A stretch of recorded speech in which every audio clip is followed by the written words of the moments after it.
Hi, I'm Paula Sanchis, postdoc at Center for Physical Activity Research in Copenhagen, and today I would like to present some results that we obtained during my postdoctoral period focused on metabolic and molecular mechanisms underlying appetite control by exercise. There is a general belief that the more activity we do, the more calories we burn and the more weight we lose.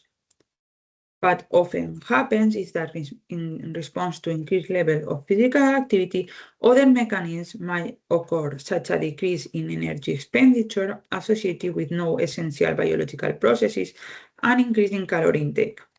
As a result, the weight loss is minimal or lower than expected. Today, we know that from moderate to high levels of physical activity, food intake increases, whereas weight and fat remain stable. However, at low levels of physical activity, this mechanism is disrupted. This is because physical activity might help the body match calorie in with calorie out. That is the reason because our group wants to know how physical activity controls food intake. For that, we have established the translational model of physical activity by providing block wheels to the controls and functional wheels to the runners here in red. As you can see here in that graph, once we open the wheels, the running distance increases linearly during the first week and then it's stable. The food intake also increases in the running mile from the day 4 and then remains up for the rest of the experiment. Regarding the body weight, the runner lost weight during the first week and then they compensate.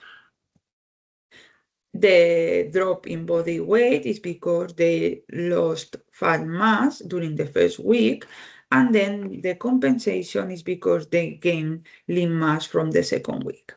So we can conclude that regular exercise, increased food intake, can induce changes in body composition without affecting overall body weight. Then we want to know if an increase in food intake by running operates independently of diet. For that, we feed mice with a controlled diet or a calorie dilution diet that contains fiber components. Moreover, we split the mice in three groups: the sedentary mice, the running mice that run less than 5 kilometers, and the mice that run more than 5 kilometers per day. As you can see in that graph, the mice fed with a calorie dilution diet needs to eat the double amount of grams to reach the same number of calories as the control diet group.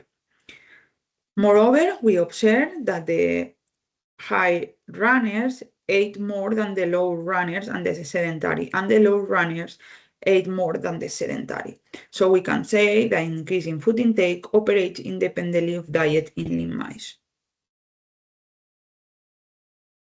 Then we wonder to know if that mechanism remains independently of the aging. For that, we use 7-week-old mice and 26-week-old mice, which display a natural obesity.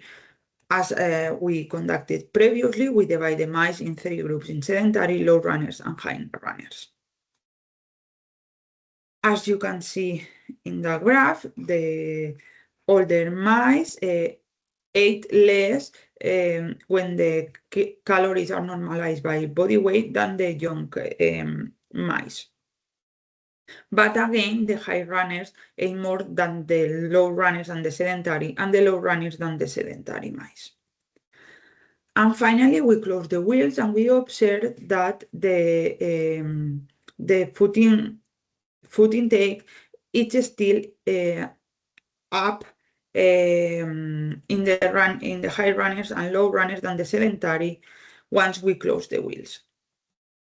So to conclude that part, we can say the underlying mechanism that increasing food intake induced by exercise is preserved in lean mice feed with a chow and calorie dilution diet is independently of the age and still present after 1 month of exercise. So we next explore which is the underlying mechanism. For that, we focus on the first week of running, since I say the food increase in lean mice in the running group in the day 4, we observe changes in fat mass and no changes in lean mass. Moreover, in the running group, we observe that the amount of kilometers until the day 4 correlates with fat mass changes on the day 4, but not in lean mass changes. And moreover, that fat mass changes are associated with the amount of food that the mice ate during the rest of the experiment, but not with the lean changes. So we speculate that energy intake might increase to prevent further loss of energy stored as fat mass had likely reached a critical low levels. So then we explore what happened in the fat mass. We observe that during the 4 days of running, the fat mass decreased both in the visceral and subcutaneous depot, and in the 5 days at 5 days of running, the mice gain fat mass again. It is known that leptin and adiponectin are secreted by the adipocytes and regulate the fat and are associated with fat mass levels, and that could impact food intake by modulating the hypothalamus. So we analyze the circulating levels.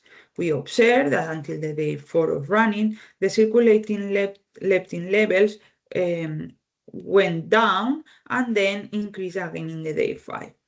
We also observe that adiponectin-leptin ratio is higher in the day 4. So that's make a leptin a good candidate to regulate the energy compensation by exercise.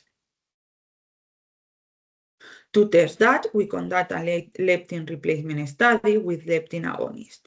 And we expect the running mice injected with vehicle eat more than the sedentary mice, and that effect was blunted when the running mice were injected with leptin. We next conduct a screening using qPCR in the hypothalamus, both in the sedentary and running mice from that experiment. We observe that the running mice injected with vehicle show a higher display in hypothalamic MPY, whereas that effect was blunted when the running mice were injected with leptin. So the increase of leptin decreased the MPY expression. We wanted to know further and to discover what can induce the fat mass loss by running. After a general screening of several lipolytic factors, we observed that beta-3 adrenergic receptor increased during the 4 days of running, both in the visceral and in the subcutaneous fat. So for that, we decide to block the activity of that receptor. As expected, in that experiment, the running mice injected with vehicle lost fat mass, whereas that effect was blunted when the running mice were injected with that vehicle. Moreover, as we expect, the vehicle-injected running mice show association between the total kilometers and the total food that they ate. However, that association was completely flat when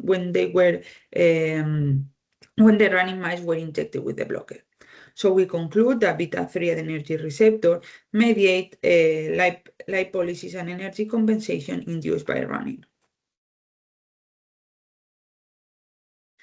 Finally, to the next 5 minutes, I will talk about the underlying mechanisms once energy balance is restored in the chronic running mice. First, we explore what happened at hypothalamic levels before the dark phase, that is the phase when the mice start to eat. So we conduct hypothalamic peptidomics in sedentary and running mice.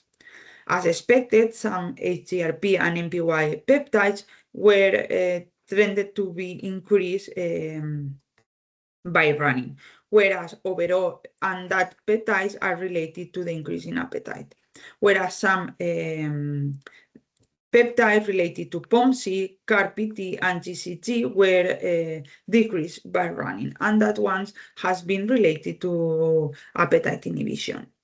So for that, we can say the hypothalamic peptide profile is consistent with the increased hunger during energy compensation. Then we wanted to know if exercise does not only regulate hunger, but also satiety. For that, we conducted a fasting refeeding experiment in sedentary and running mice. And we observed that after fasting, the sedentary mice overeat for several days, whereas this effect was not observed in running mice. We also observed that the body weight was, the sedentary mice gained more body weight than the exercise mice after fasting. We also explore what happened at peripheral levels in the intestine, and we observed that L cell density was increased in the running mice in the intestine, but mainly in the distal part. Cecile conduct a perfusion study using sedentary and running mice, and we observed that running enhanced glucose-stimulated GLP-1 secretion. That makes us hypothesize that maybe the running enhanced sensitivity to appetite-regulating hormones. And to test that, we conduct a crossover study with control and exercise mice, injecting vehicle or low doses of PYY, CCK, and ghrelin.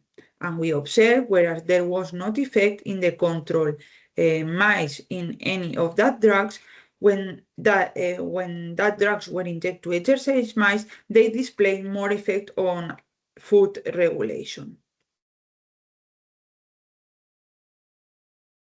So to conclude my talk, we can say that regular exercise does not cause proportional weight loss due to energy compensation. Energy compensation from running occurs across ages and diet, and even during the inactivity. Regular exercise triggers early fat loss, lower leptin, and rise hypothalamic MPY and increased appetite. The activity of beta-3 adrenergic receptor is needed for exercise-driven fat loss and food compensation, and regular exercise alters hypothalamic peptidome when energy balance is restored. And finally, exercise also supports body weight maintenance. And until here, my talk. Thank you for your attention. I'm happy to answer questions.